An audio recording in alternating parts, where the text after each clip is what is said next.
The Little Old Man Who Could Not Read. Once there was a little old man who could not read. He just never wanted to learn. His wife went to the store and bought the food, but the little man stayed home and made beautiful toys out of wood. Children all over the world loved his toys, and many wrote to tell him so. But still, the little old man never wanted to learn to read. One day his wife decided to go on a visit. "You will need to go to the store," she said. "Get a can of soup and a big can of spaghetti sauce and some spaghetti. Get some sugar and some milk and some oatmeal. Eat well." And she kissed the old man and left. The old man went to the store. There were rows and rows of cans with pictures on them, and there were rows and rows of cans and boxes without pictures. What were they? The little man did not know, and he didn't like to ask. He bought a middle-sized can. It looked like the cans of soup his wife brought home.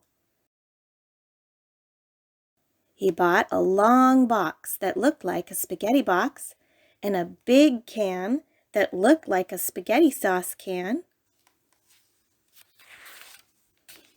He bought a blue box that looked like a sugar box. He bought a round box that looked like an oatmeal box. And last of all, he bought a square carton. It looked like the milk cartons his wife brought home. "Ah," said the little old man when he got home, "that walk made me hungry. I shall have some hot soup for lunch." He opened the middle-sized can. It was onion soup. The little old man hated onions of any kind, and onion soup worst of all. "Fiddle," he said, "onion soup. I shall save it for my good wife." At dinner time, the little old man rubbed his hands with pleasure and took down the long box that looked like a spaghetti box and the great big can that looked like a spaghetti sauce can.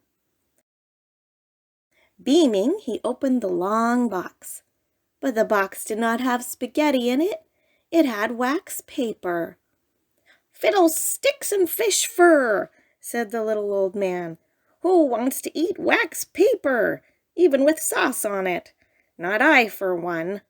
But I can eat the sauce all by itself." He reached for the big can. For the first time, he noticed that it had a plastic top on it, so he took that off.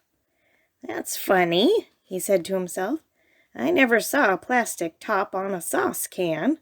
I do hope this isn't a coffee can." He opened the big can. It was a coffee can.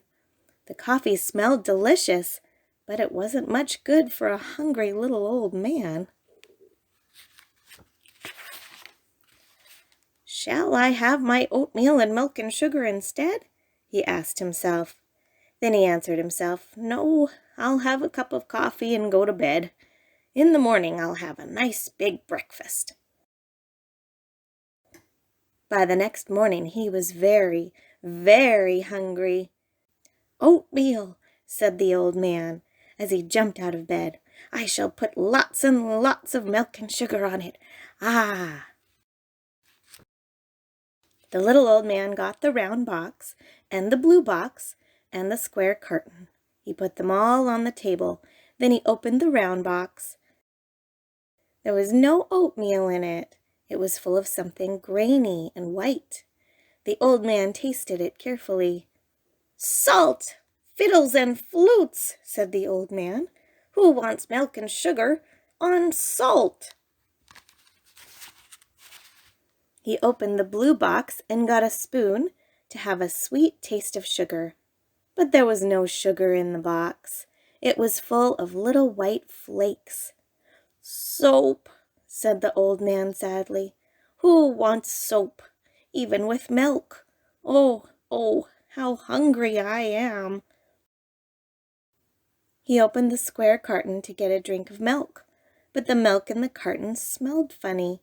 It was buttermilk, sour, sour buttermilk. The old man hated buttermilk, but he was so hungry that he drank every drop of it. The old man hated onion soup, but at noon he was so hungry that he ate the onion soup. At night the wife came back. The old man was very glad to see her. "Wife," he said, "I had a bad time." He told her how he got all mixed up with the cans and cartons and boxes. "The long box was not spaghetti, it was wax paper. The blue box was soap flakes. The round box was salt. Wife, please teach me to read." "Very well, I shall," said his good wife. First the old man learned to read the word spaghetti. Next he learned to read the word milk. Then he learned to read the words for everything in the big store. And then he learned to read the words for everything in the world. But he still made his beautiful toys out of wood. And now he could read the letters the children sent to him. And he never, no, never, went hungry again.